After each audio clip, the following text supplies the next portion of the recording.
So the solved case 7, it's a type 3 problem. It's an important problem. Mr. Lakshman Rao, the owner of Gader Limited, provides the following information regarding the production process of a particular fountain pen called Zimbo. So Zimbo fountain pen ப்ராடக்டோடதுக்கு அவங்க வந்து என்ன கொடுத்துருக்காங்கன்னா per ஹவருக்கு ₹5 2 hours of grade Z, that is equal to 10 per unit of Zimbo. So during the month of February, 1,500 units of Zimbo were made. Direct labor cost of grade Z labor was 17,500 for 3,080 hours of work. It is noted that during the period, however, there was a shortage of customer orders and 100 hours were recorded as idle time. இதுல you have to calculate the labor variances, if any, and also state to him whether they favorably or adversely impact his cost structure. So இதில் வந்து என்ன சொல்லியிருக்காங்கன்னா standard வந்து என்ன 1 ஹவருக்கு ₹5 அப்போ அந்த மாதிரி 2 ஹவர்ஸ்க்கு சொல்லியிருக்காங்க. அதே மாதிரி ஆக்சுவல் ப்ரொடக்ஷன் எவ்வளோ 1,500 யூனிட்ஸ். அப்போ டைரக்ட் லேபர் காஸ்ட் வந்து என்ன சொல்லியிருக்காங்கன்னா 17,500, ஆக்சுவல் ஹவர்ஸ் ஒர்க் வந்து 3,080, ஐடல் டைம் வந்து 100 hours.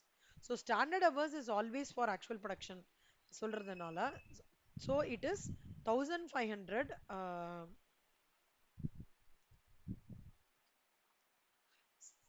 Standard hours for actual production is 1,500.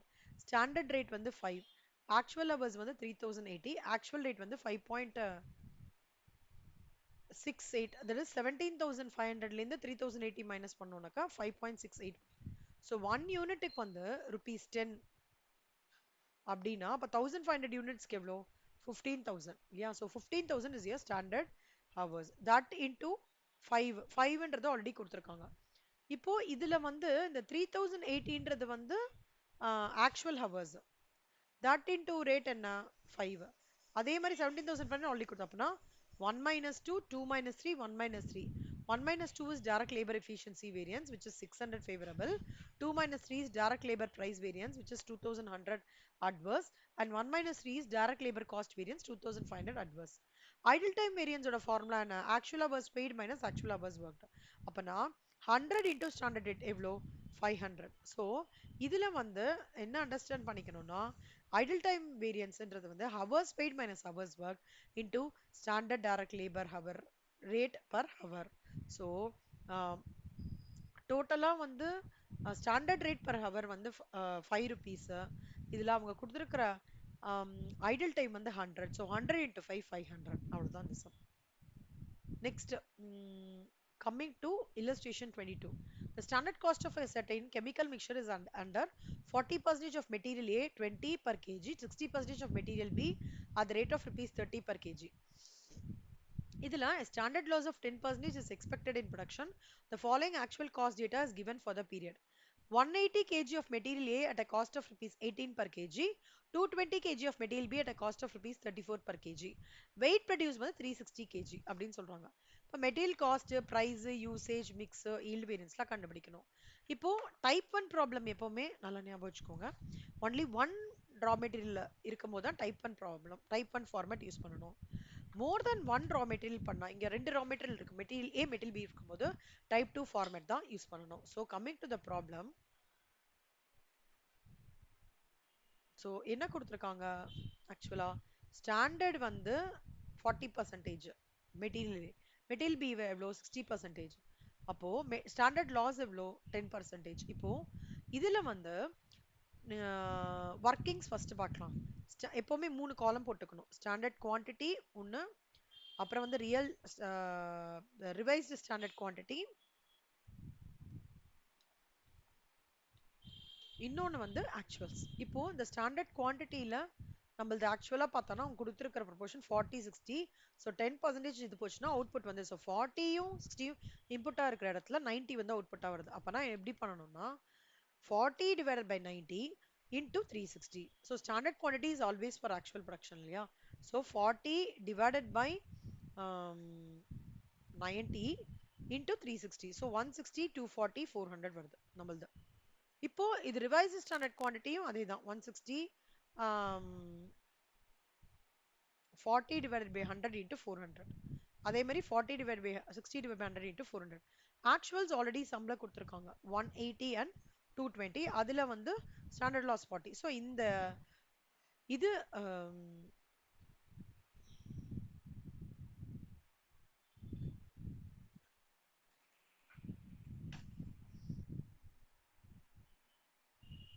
இந்த இதை வந்து கரெக்டா இந்த டேப்லர் காலம் கரெக்டா போட்டுட்டோம்னா ரொம்ப ஈஸியாயிடும். இப்போ இதுலேருந்து ஜஸ்ட் அப்படியே எடுத்து மூவ் பண்ண வேண்டியதான். 160 இன்டூ 20, 240 இன்டூ 30, அதே மாதிரி 160 இன்டூ 20, 240 இன்டூ 30, அப்புறம் 180 into 20, 220 into 20.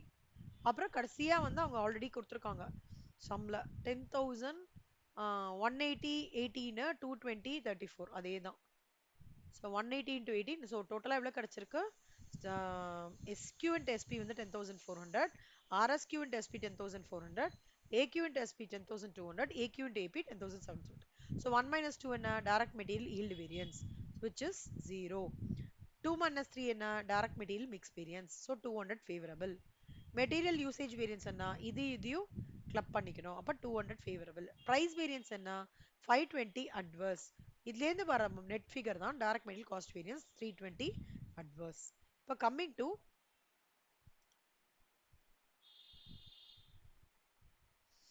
illustration 24, which is a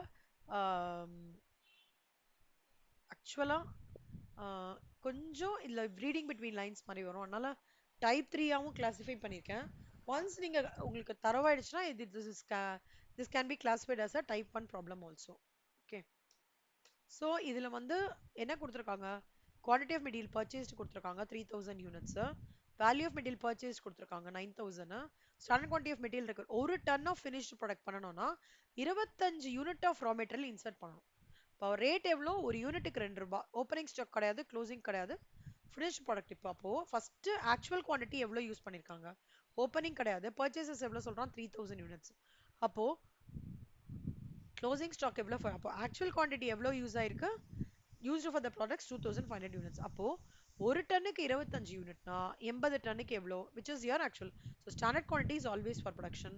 80 tons வந்து 2000 யூனிட்ஸ். அப்போ ஸ்டாண்டர்ட் பிரைஸ் பர் யூனிட் எவ்வளோ? ₹2 per unit.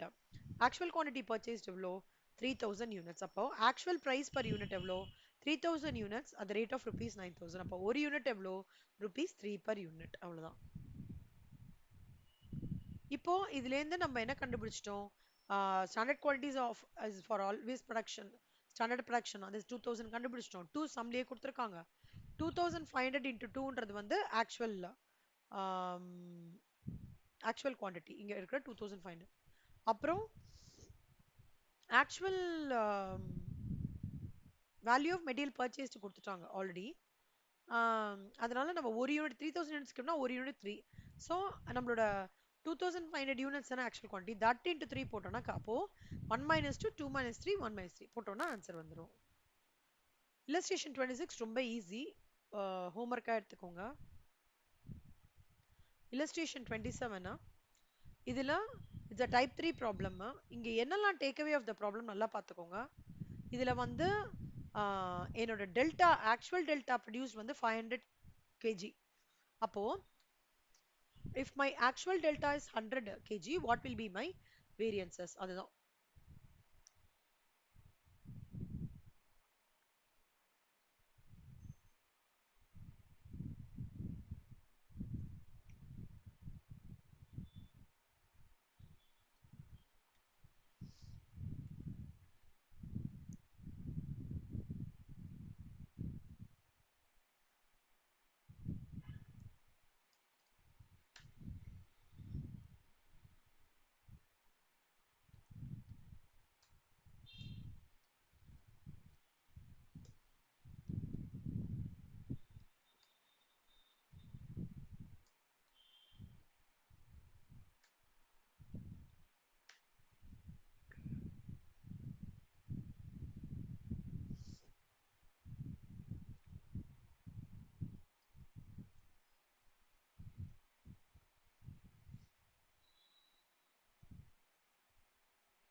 The standard material cost for 100 kg of product delta is made up of alpha, beta, gamma. In a batch of 500 kg of delta were produced from a mix of alpha, beta, gamma. how do yield mix price of factors contribute to the variance in the actual cost per 100 kg of delta over the standard cost? இப்போ இந்த மாதிரி இப்போ வந்து ஒரு product டெல்டான்னு பண்றதுக்கு எவ்வளோ raw material தேவைப்படுறது? Alpha, beta, gamma. அப்போ 3 ரா மெட்டீரியல் தேவைப்படுறதுன்னா என்ன ஃபார்மேட் யூஸ் பண்ணோம்? டைப் 2 ஃபார்மேட் யூஸ் பண்ணோம். ஓகே, அது ரொம்ப important. Only one raw material தான்னா type 1 format. More than one raw மெட்டீரியல்னா டைப் 2 ஃபார்மேட். ஓகே, இப்போ இங்க பாத்தீங்கன்னா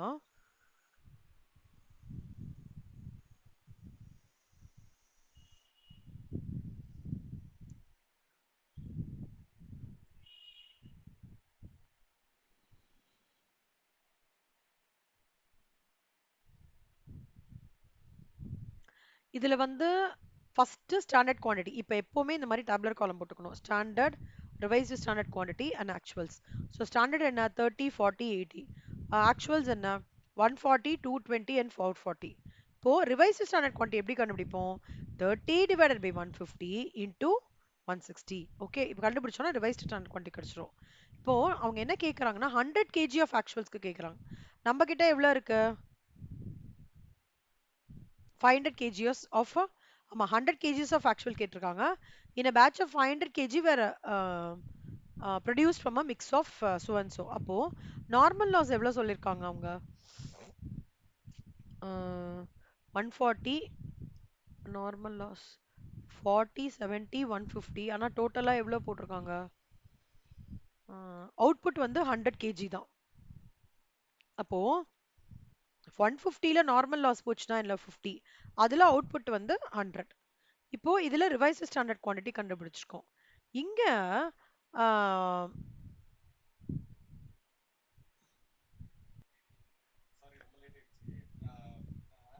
இப்போ வந்து ஆக்சுவல்ஸ் வந்து 500 இருக்கும்போது என்னோட 500 கேஜி ஆஃப் அவுட்கம்க்கு என்னோட இன்புட் எவ்வளோ? 140. அப்போ 100க்கு எவ்வளோன்னு பார்த்தா 28. ஓகேவா? கிராஸ் பண்ணி ஆக்சுவல்ஸ் 500 இருக்கும்போது அவுட்கம் வரும்போது இன்புட் எவ்வளோ? 220. அப்போ 100க்கு தானே தேவை கேட்குறாங்க. இப்போ 100க்குன்னா 44. ஆக்சுவல்ஸ் 500க்கு 440 காமானா 100க்கு எவ்வளோ? 440 into 100 which is 440 into 100 divided by 500. So which is 88. அப்போ இதை நம்ம இது பண்ணிக்கணும். அப்போ இது என்ன ஆயிடும்? ஹைட் ஆயிடும். ஓகே, ஸோ இந்த மூணு டேட்டாவை தான் நம்ம இங்கே கால்குலேஷனுக்கு எடுத்துக்கணும். As usual 30 into 4, 40 into 5, 80 into 6. 32 into 4, 42.7 into 5, 85.3 into 6. 28 into 4, 44 into 5, 88 into 6. 28.4 into 28 into 4.2 இங்க இருக்கும் இல்லையா? இந்த 588 இது வந்து 500க்கு கொடுத்துருக்காங்க. ஸோ நம்ம வந்து அக்கார்டிங்காக கன்வெர்ட் பண்ணிக்கணும். ஸோ எப்படின்னா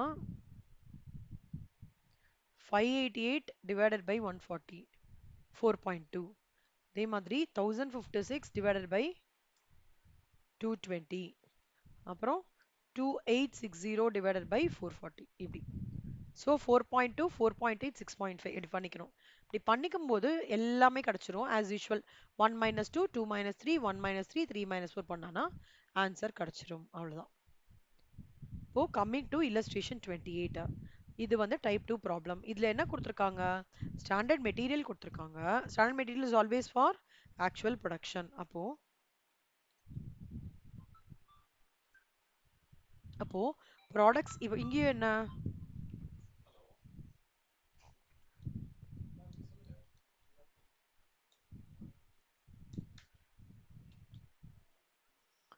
ஸோ டைப் 2 ப்ராப்ளம் இது. ப்ராடக்ட் கொடுத்துருக்காங்க. மோர் தென் ஒன் ட்ராபெட்ல எது யூஸ் பண்ணணும்? டைப் 2 ஓட அந்த ஃபார்மேட் யூஸ் பண்ணணும். அப்போ ஸ்டாண்டர்ட் என்ன? 500, 400, 300. இப்போ revised standard quantity is always for actual production இல்லையா? ஸோ ஆக்சுவல் ப்ரொடக்ஷனுக்கு என்ன? இவங்க கொடுத்துருக்கிறது 1080க்கு, பட் ஆக்சுவல் ப்ரொடக்ஷன் எவ்வளோ? 1180க்கு ஸ்டாண்டர்ட் குவான்டிட்டி ரிவைஸ் பண்ணிக்கிறோம். இதில் 1311 கிடைக்கிறது. ஆனால் ஆக்சுவல்ஸ் எவ்வளோ சொல்லியிருக்கான்? 400, 500, 400, 1300. அதில் போச்சுனாக்கா 1180. அப்போனா இப்போ எப்படி வரும்? 500 divided by 1200க்கு there is 1200 ஓட டோட்டல். இதுக்கு வந்து 500. நான் ரிவைஸ் ஸ்டாண்டர்ட் குவான்டிட்டி வந்து 1300க்கு எவ்வளோ அந்த ப்ரொபோர்ஷனாக பிரிச்சுக்கணும். பிரிச்சுட்டீங்கன்னா அந்த பிரிச்சுனதுக்கு அப்புறம் அந்த ஃபார்முலாவை இந்த இந்த டேட்டாவை இந்த ஃபார்மேட்ல இம்ப்ளிமெண்ட் பண்ணணும் அவ்வளவுதான். So it is very very very easy.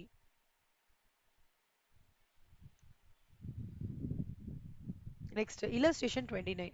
இங்க பாருங்க இதுல சம்ல என்ன கொடுத்திருக்காங்க, manufacturing concern which has adopted standard costing furnishes the following information. Standard என்ன, material for 70 kg of finished product of 100 kg, price of materials rupees 1 per kg. So actual output வந்து 2,10,000 kg, material used என்ன 2,80,000 kg, cost of materials என்ன 2,52,000. இது கொடுத்திருக்கான். என்ன கேட்டிருக்கான், material cost variance என்ன, price variance என்ன, usage variance என்ன கேட்டிருக்கான். இப்போ நம்ம என்ன பண்ணணும், ஸ்டாண்டர்ட் என்ன நம்மளது 70 கேஜி, அப்போ ஃபினிஷ்டு ப்ராடக்ட் 100 கேஜி ஃபினிஷ்டு ப்ராடக்ட்டுக்கு ரா மெட்டீரியல் எவ்வளோ தேவைப்படுறது 70 கிலோ. அப்போ ஆக்சுவலாக ஃபினிஷ்ட் ப்ராடக்ட் எவ்வளோ பண்ணுறோம் நம்ம 2,10,000 கேஜி. அப்போ இப்போ வந்து அதோட காஸ்ட்டும் 2,52,000. ஸோ ஆக்சுவல்ஸோடது என்னன்னு கிடைச்சது. இப்போ அண்டர்ஸ்டாண்டிங் என்ன, 70 கிலோக்கு 100 கிலோ ஃபினிஷ்டு ப்ராடக்ட்னா 2,10,000. இல்ல இல்ல,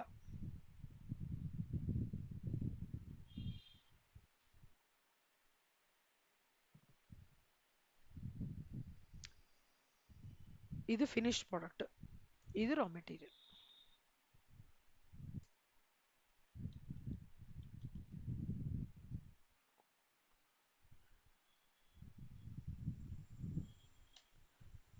100 kg of இதுல 70 kg of finished product. ஓகேவா? ஸோ 70 kgக்கு 100 kg of raw materialனா அப்ப 2,10,000 kg of finished productக்கு எவ்வளோ, cross multiplication this into 100 divided by 70. அப்போ raw material எவ்வளோ தேவைப்படுறது, standard quantity 3 lakhs. ஸோ ஒன்றும் இல்லை, 3 lakhs into 1. ஓகேவா, என்ன 1 per kg கொடுத்துருங்க. அப்புறம் 2,80,000 into 1. ஸோ 2,80,000 3 lakhs என்னன்னா மெட்டீரியல் யூஸ்டு, இது actual material used.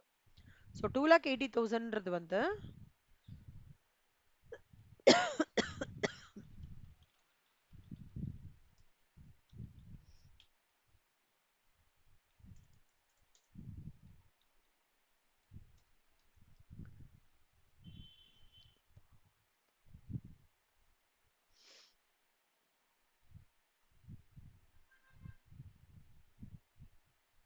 So direct material usage வந்து 1 minus 2, 2 minus 3, அப்புறம் 1 minus 3. ஸோ 48,000. இது முடிஞ்சிடுச்சா, ஈஸி. illustration 30. இது ரொம்ப ஈஸி. இப்போ ஓப்பனிங் ஸ்டாக் கொடுத்துருக்காங்க, பர்ச்சேசஸ் எல்லாமே கொடுத்துருக்காங்க. Variance is calculate point of purchase. இங்க வந்து standard set of material consumption வந்து 2.25 per kg கொடுத்துருக்காங்க இல்லையா. இங்க 2.25 per kg opening stock. Consumption எவ்வளோ 110 kg, 1 kgக்கு rupees 2.15. அப்படின்னா என்ன அர்த்தம், பர்ச்சேசஸ் நடக்கும்போது 2.15 kg, அந்த பாயிண்ட் ஆஃப் பர்ச்சேஸ் 2.1 அப்போ பிரைஸ் வேரியன்ஸோட ஃபார்முலா என்ன, SP standard price minus actual price into actual quantity. அப்போ இங்க ஸ்டாண்டர்ட் பிரைஸ்ன்றது என்ன அர்த்தம், இங்க நம்மளோட ஆக்சுவல் பாயிண்ட் ஆஃப் பர்ச்சேஸ்ல வேரியன்ஸ் வந்து is calculated the actual point of purchase, இதுதான். அப்பனா என்ன 2.25 ஓகேவா மைனஸ் 2.15, ஏன்னா ஆக்சுவல் பாயிண்ட் ஆஃப் பர்ச்சேஸ். இதுல actual point of issue on FIFO பேசிஸ்ன்னு சொல்றாங்க. FIFO பேசிஸ்னா என்ன, first in first out. First in first அவுட்னா என்ன, ஃபர்ஸ்ட் 100 kg எடுத்திருக்காங்க இல்லையா, அப்புறம் பர்ச்சேசஸ் 500 kg பண்ணிருக்காங்கன்னா ஃபர்ஸ்ட் நம்ம எப்பவுமே என்ன பண்ணிக்கணும், இந்த ரிமைனிங் கன்சம்ஷன் ஆஃப் 110 kg இருக்கு இல்லையா, அந்த 110 kgல 100 kg வந்து ஓப்பனிங் ஸ்டாக் பிரைஸ்ல இருந்து எடுத்துக்கணும், ரிமைனிங் 10 kg அடுத்த சப்சீக்வெண்ட் பர்ச்சேசஸ் பிரைஸ்ல எடுத்துக்கணும். இது FIFO. LIFO பேசிஸ்னா என்ன அர்த்தம், லாஸ்டா முடிஞ்சிருக்கு இல்லையா, வந்திருக்கு இல்லையா, பர்ச்சேஸ் பண்ணிருக்காங்க, அது பேஸ் பண்ணி எடுத்துக்கணும். அப்போ 110 kg சொல்றாங்க, அதை எதுல இருந்து எடுத்துக்கலாம், இந்த 500 kg ல இருந்து மொத்தமா எடுத்துக்கலாம்னா அப்போ 2.15 பிரைஸ் தான். இப்போ மெயினா இதுல என்ன பண்ணுவாங்க அப்படின்னா, the variance is calculated at point of issue on LIFO basis.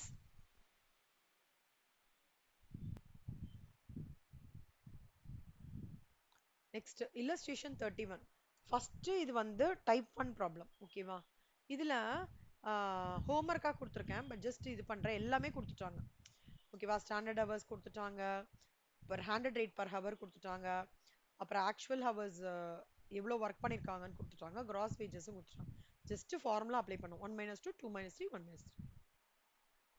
Next, standard labor component and the actual labor component engaged in the week for a job as ஒன்று ஸ்டாண்டர்ட் நம்பர் ஆஃப் ஒர்க்கர்ஸ் கொடுத்துருக்காங்களா, skilled semi skill. முன்னாடிலாம் ஒன்று மட்டும் பார்த்துட்டு இருந்தோம், இப்போ 3 இது பார்த்துட்டு கிளப் பண்ணி போட போகிறோம், அவ்வளோதான், ரொம்ப ஈஸி. ஸோ இதில் பார்த்தோம்னா 32 12 6 28 18 4. இதில் வந்து ஸ்டாண்டர்ட் ரிவைஸ்டு ஸ்டாண்டர்ட் ஹவர்ஸ் எப்பவுமே சொல்லியிருக்கேன் இல்லையா, மோர் தென் ஒன் கேடர் கொடுத்தாலோ இல்லை more then one raw material கொடுத்தாலோ we have to find revised standard. So revised standard quantity என்ன, உண்மையே இல்லை. இப்போ இது வந்து பார்த்தோம்னு வச்சுக்கோங்களேன், ஸ்டாண்டர்ட் ஹவர்ஸ் பார்த்தோம்னா standard hours is always for actual production. அப்போ ஆக்சுவல் ஹவர்ஸ் எவ்வளோ, 1800 ஹவர்ஸ். பட் இதோட டோட்டல் ஹவர்ஸ் எவ்வளோ வருது, ஐ திங்க் 1 hour. ஸோ 2000, இதோட டோட்டல் வந்து 2000. ஸோ அப்படின்னா எப்படி பண்ணிக்கணும், standard hours is always for actual production or actual hours of work in terms of labour costing. அப்போ 1000 to 2000 டோட்டலாக இருக்கிறதுக்கு 1280னா என்னோடது வந்து 1800 தானே என்னோட ஸ்டாண்டர்ட் ஆக்சுவல் ப்ரொடக்ஷன். அப்போ அதுக்கு எவ்வளோன்னு பார்த்துக்கணும். அப்போ standard hours for actual production கண்டுபிடிச்சிட்டோமா. ரிவைஸ்டு ஸ்டாண்டர்ட் ஹவர்ஸ் என்ன பண்ணணும், இது this divided by this into 2000. ஓகேவா, this divided by this into 2000. அப்போ ரிவைஸ்டு ஸ்டாண்டர்ட் ஹவர்ஸ். ஸோ இது கிடைச்சிடும், இது கிடைச்சிடும், இது கிடைச்சிடும். ஜஸ்ட் அதே மாதிரி பண்ணோம், 1152 into 3, அப்புறம் 1280 into 3, அந்த மாதிரி பண்ணி ஒர்க் அவுட் பண்ணோம், அவ்வளோதான். ஃபார்முலா அப்ளை பண்ணுவோம். டைப் 2 ப்ராப்ளம் வந்து இது homework. In terms of type 3 problem இந்த சம வந்து பார்த்தோம் அப்படின்னா it's again a homework. But எப்படின்றது வந்து எல்லாமே டீட்டெயில்டாக போட்டிருக்கேன், எப்போவுமே ஞாபகம் வச்சுக்கோங்க. ஸ்டாண்டர்ட் அவுட்புட் கொடுத்துருக்காங்க, ஏபிஒய் வந்து ஒரு ஹவருக்கு 25 யூனிட்டா. ஓகேவா, ஒரு லேபர் ஹவருக்கு 30. ஓகேவா, டோட்டலாக எவ்வளோ ஹவர்ஸ் ஒர்க்கர்ஸ் இருக்காங்க, 100 பேர். அப்போ இது ஒரு 42 ஹவர் வீக்கா. அப்போ ஆக்சுவல்ஸ் எப்படி வரும் அப்படின்னு பார்த்தீங்கன்னா 1040 யூனிட்ஸ்ன்னு சொல்கிறோம். இப்போ ஒர்க்கர்ஸ் வந்தோட கேட்டகரி என்னன்னா 10 30 60. பர் ஹவர் ரேட் என்ன, 31 30 28. கிவன் ஏ டேபுலர் காலமாக கன்வெர்ட் பண்ணி போட்டிருக்கேன் so that you can understand. Okay, so workings என்ன, standard hours is always for actual production, standard hours quantity is always for actual production. அப்போ step 1 என்ன, ஒரு ஹவருக்கு 25 யூனிட்னா அப்போ 1040 யூனிட்ஸ்க்கு எவ்வளோ ஹவர்ஸ், 1040 into 1 டிவைட் பண்ணி அப்போ 41.6 ஹவர்ஸ் வந்து வீக்லி. ஒரு ஹவருக்கு 41.6 ஹவர்ஸ். அப்போ 100 ஒர்க்கர்ஸ்க்கு எவ்வளோ, 4160 ஹவர்ஸ். ஒரு ஹவருக்கு என்ன ரேட்டு, 30 ரூபாப்பா. ஒரு ஒர்க்கர் 42 ஹவர்னா 100 ஒர்க்கருக்கு 4200 ஹவர். ஆனால் அவன் சொல்கிறான் இல்லையா இந்த மாதிரி despite 5% of the time paid was lost due to abnormal ரீசன்னா அதை மைனஸ் பண்ணிக்கணும். அப்போ எவ்வளோ கிடைக்கும், 3990. இது actual hours worked. Okay, idle time இப்போ வந்து workers per hour rate actual cost எல்லாம் பண்ணிட்டு டோட்டலாக வந்து you are getting 1,22,640. Idle time வேரியன்ஸோட ஃபார்முலா என்ன, actual hours paid minus actual hours worked. So 4200 minus 3990 என்ன வரும் நம்மளுக்கு டோட்டலாக, இட் கம்ஸ் டு 210. அப்போ இன்டூ ஸ்டாண்டர்ட் ரேட் எவ்வளோ, 6300. அவ்வளோதான், இது வந்து ஹோம்ஒர்க். ஸோ இதோட ஸ்டாண்டர்ட் காஸ்டிங் முடியுது. இது இதுக்கு ரிலேட்டடாக இருக்கிற மற்ற சம்ஸ்லாம், இந்த சம்ஸ்லாம் இம்பார்ட்டண்ட் ஸ்டாண்டர்ட் காஸ்டிங்கில். எதெல்லாம் ஹோம்ஒர்க்குன்னு கொடுத்துருக்கேனோ அதெல்லாம் வந்து கரெக்டாக போட்டிங்கன்னா ஈஸி ஆகிடும்.